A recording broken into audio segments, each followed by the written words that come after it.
In this lesson, we will be multiplying monomials by monomials and monomials by polynomials, and eventually binomials by binomials as well. So let's see what the first one looks like. Here we have a monomial. Now remember, a monomial could just be a number like 3 or 2. Even -5 would be a number. It could also be just a variable like x or a, but it could also be a coefficient, a number, attached or being multiplied by a variable to a power. The trick is that the power must be a whole number. That means 0, 1, 2, 3, 4, 5, that type of number. No negatives. And so let's take a look at this first one. All we're going to do is use that commutative property. Commute the 3 and the 8 next to each other and multiply them. Do the same thing with the x's. Count them up. Here we're multiplying x squared times x to the 5th. And we're just counting up how many x's we have. We got 2 x's that are being multiplied and then another 5 x's. And so we're going to end up adding those exponents. And so 3 times 8 gives us 24. And then we have x to the 7th power. And there is our answer. Well, again, a monomial could be a negative number. It could even have more than one variable like we have here. But we still do the same thing. You take those coefficients, bring them next to each other, and then count up the variables. You got 2 m's here, but then just 1 m here. If you don't see the exponents, just 1. We have 3 n's, and then over here we have 2 n's. And so we're just counting up what we have variable-wise and multiplying the coefficients. So we got -20 m to the 3rd power, because we have 2 m's and 1 m make 3 m's, n to the 5th power, because we have 3 n's and 2 n's make 5 n's. And there is our answer. Well, here's another one, a little bit different, because now we have 3 monomials all being multiplied together. And so we're doing the same thing, though. You just take the coefficients. This one has a coefficient of 1, but 1 times a number doesn't change anything, so I'm not even going to bother writing that down. But I will write the 6 times the 1/2. And then let's start with, we have 3 different variables, r, s, and t. So I'm going to start with the r, because typically we write the letter that comes closest or first in the alphabet first. So I have 1 r here, and then 4 r's over here, so 1 plus 4. Then we move on to the s's, and it looks as though we have 2 s's in that first monomial, so 2, and then we have 3 in the second one. No more s's, though. Now we move on to the t's. So we take a look at this. We got 1 t and 3 t's. All right, so we go ahead and multiply those coefficients together. Half of 6 is 3, and then we count up the r's. R to the 5th power, and then s's. We have s to the 5th power, and then we have t.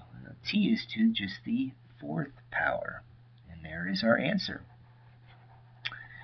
Well, looking at the next one, has another 3-term monomials being multiplied together. So 3 terms here, 1, 2, and 3. And here we have a -4 first. So I'm going to take all the coefficients. -4. Here we have a +1, so I'm not going to bother writing that down because 1 times -4 is just still -4. But here we have a 3, so I'll write that one down. Now let's take a look at how many a's we have. We got 3 a's. Over here we have 3. And then over here, just 1 a. And then we look at the b's. And so the b's, we have 1 b. And then we have 2 b's. And then 4 b's. Now we take a look at the c's. 2 c's, 1 c, and 5 c's. And then we just multiply the coefficients, count up the exponents on the different variables. So -12 is what we get when we multiply those numbers. A to the 7th power, 3, 3, and 1 make 7. B to the 7th power. And c, well, this is 2, 1 make 3, plus 5 makes 8 to the 8th power. And there we have it. So those are some different problems there. Let's move on to the other type, which deals with multiplying a monomial times a binomial. And so here we have a monomial outside a parenthesis, and we're multiplying it by a binomial. Binomials are separated, well, they're basically monomials that are separated by addition or subtraction signs. And so when we do this, we are multiplying the 3x by the 9x squared. And then we multiply the 3x by the negative 4x. So it's basically two problems in one. And so I'll rewrite what we've got down here. We got 3x times by 9x squared. And then I'm going to put a plus sign because it's a positive 3x that I'm multiplying by this negative 4x. And so I'm going to show that in parentheses to show you how it's being multiplied. I could have used the dot as well. And then from there, you're just multiplying the numbers, just like we had done before, just like we were doing on these problems above. So 3 times 9, we multiply those two numbers first. Those are the coefficients.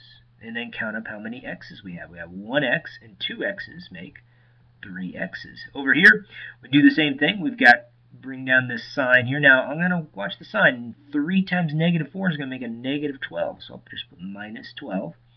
And 1x and 1x being multiplied together makes 2x, or x squared, I should say. 2x would be 2 times x. So there it is, 27x to the third minus 12x squared. Same sort of thing on this problem here. We're taking this negative 5x, and we are going to multiply it over this trinomial. And so negative 5x times by 2x squared. And then we have plus negative 5x times by negative 3x. And then plus negative 5x times by negative 1. And so when we go ahead and do that work, we are watching those coefficients really carefully, making sure we get the right signs between them. So we have negative 5 and 2 make a negative 10, and then counting up the x's. Since we're multiplying, got 1x times 2 x's make 3 x's altogether, so x to the third. Over here, 2 negatives make a positive, so plus 15.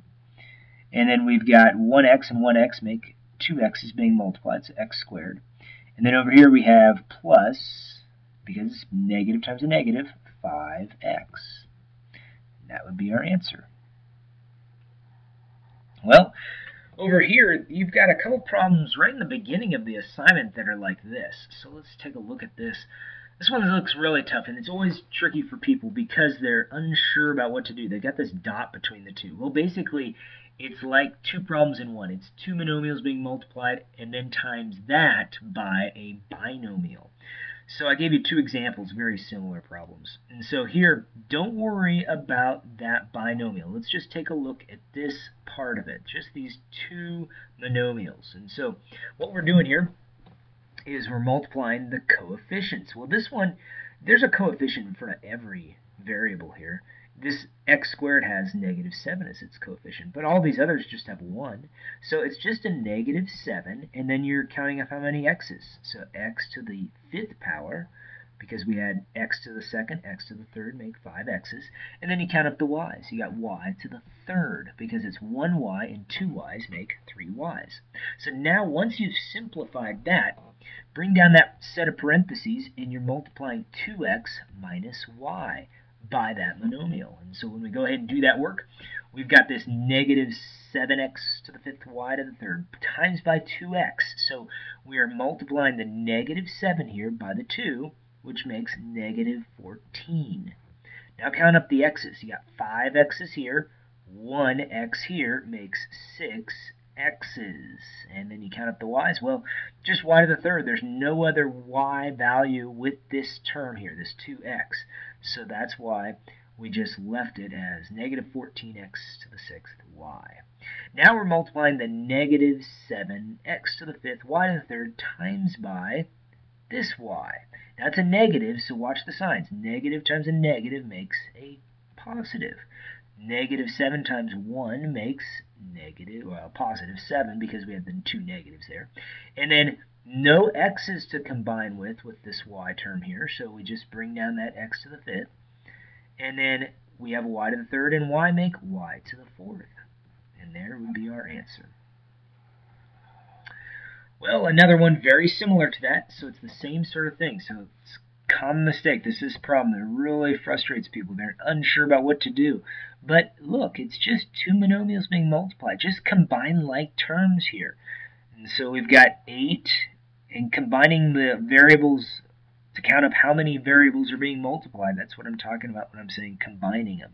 So a to the second and a to the first makes a to the third. B to the third, b to the second makes b to the fifth. You're just counting up how many a's and b's there are that are all being multiplied and using exponents to represent that. Now we bring down this negative 3a squared plus this 2b.